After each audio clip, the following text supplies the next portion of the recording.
The ANC says it's given members implicated in allegations of state capture from the report released by the Zondo Commission 2 months to present themselves to its Integrity Committee. This came out in an ANC media dialogue on corruption and state capture. This ahead of the start of its policy conference later this week. Secondly, the ANC task team on state capture will make recommendations where there are findings of weaknesses or lapses by the ANC. We will, amongst others, review our policies with respect to cadre deployment policy and practice, party funding principles, organizational discipline and accountability and parliamentary oversight. Thirdly, individuals implicated in the Commission report must immediately take the initiative and present themselves to the Integrity Commission within 2 months. And this is in line with the resolution of the ANC's 54th National Conference in 2017, which resolved to demand that every cadre accused of or reported to be involved in corrupt practices accounts to the Integrity Commission immediately or faces disciplinary processes. The Integrity Commission has been asked, we had a meeting with them recently, to complete the processing of these matters within 6 months. For more on the story, we can now speak to political analyst Professor Steven Friedman. Prof, a very good afternoon to you. Good to have you on Daytime Update. As always, are we finally seeing signs of the ANC being more committed to fighting corruption, do you think? Hi, good afternoon, Timothy. Well, certainly a part of the ANC, but there's another part of the ANC which is not so sure, because one of the issues which is likely to come up at the policy conference is that there is some pressure within the sections of the ANC to remove or to change the step-aside rule, which means that if you're accused, charged with any offence, you have to step aside. So, as always, the ANC is divided into factions, and the one faction, I think, realizes that if they don't deal with this issue, the chances of the ANC getting 50% in 2024 are just about zero. Whereas the other seems to be unaware of this or not prepared to give up what they've been doing up to now. So it remains a battle. And that battle may well be fought to some extent at the policy conference. How do you explain or make sense of the level of division in the ANC when it comes to an issue like the step-aside rule, when you consider that whatever faction you speak to in the ANC, they all insist that they are committed to ending corruption in the public sector? Yeah, but you see, nobody's going to stand up and say, I'm in favor of corruption. But the real test is not whether people say they're in favor of corruption. It's whether they support measures which would combat corruption. And that's where the dividing line comes in, where some do and some don't.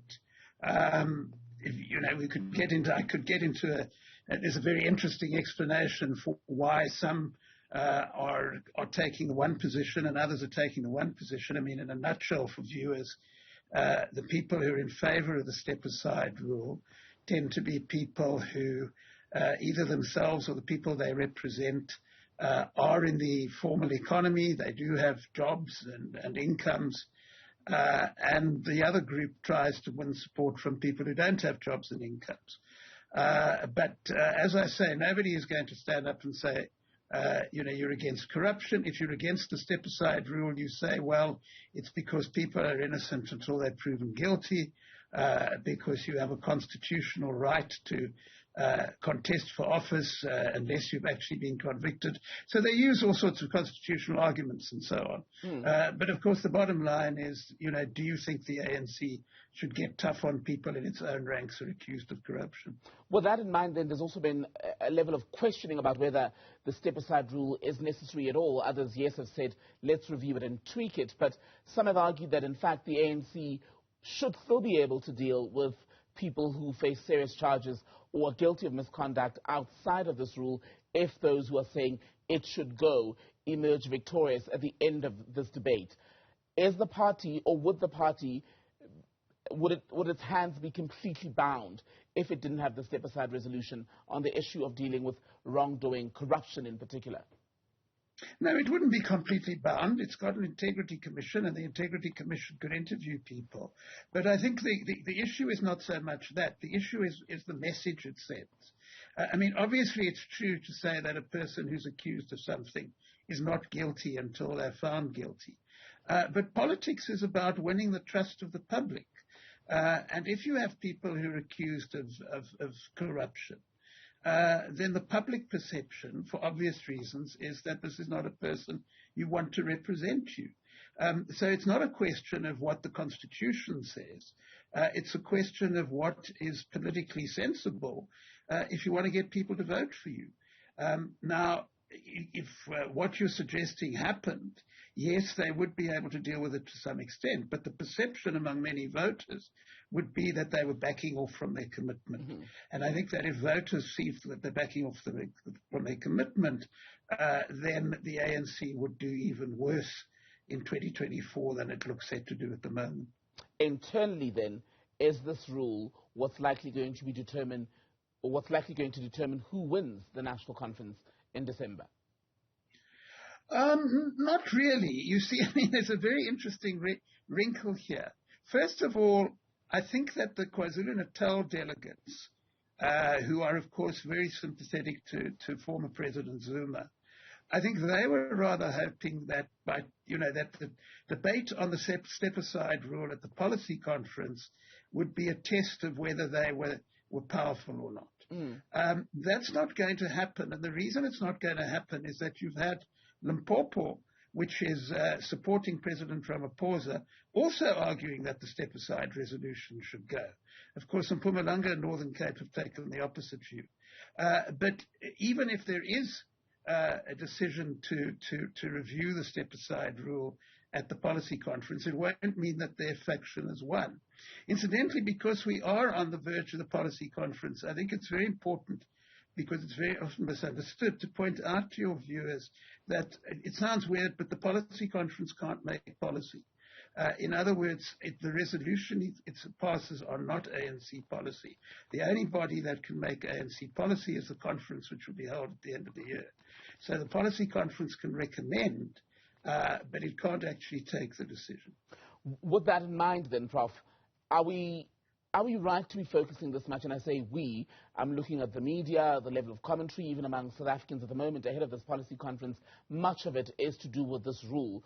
But South Africa, as it stands, is going to be watching this weekend a policy gathering. Yes, you say it doesn't make the ultimate decisions of the governing party at a time when the poor are getting poorer, women are under siege, being murdered, raped, people are feeling less and less safe even in their homes.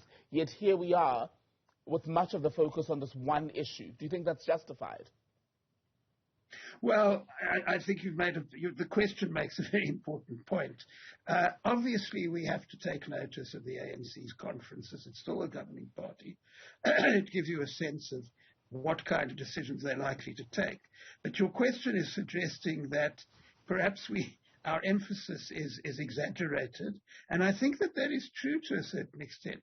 I mean, one of the ironies of South African politics, I mean, if you look at the media and you look at what those citizens who participate in the debate say, there's a lot of disappointment with the African National Congress. But we're still obsessed with the African National Congress, and we're entering a new phase in our politics. Next election, 2024, will be the first one in our democratic history where we don't know who's going to win. And that means that we have to notice what the ANC is doing, so there has to be coverage and there has to be discussion. But at the same time, we have to recognize that there's a world in South Africa beyond the ANC, and that we need to be focusing attention on that. Professor Steven Friedman, always good to have your thoughts. Thank you for your time today.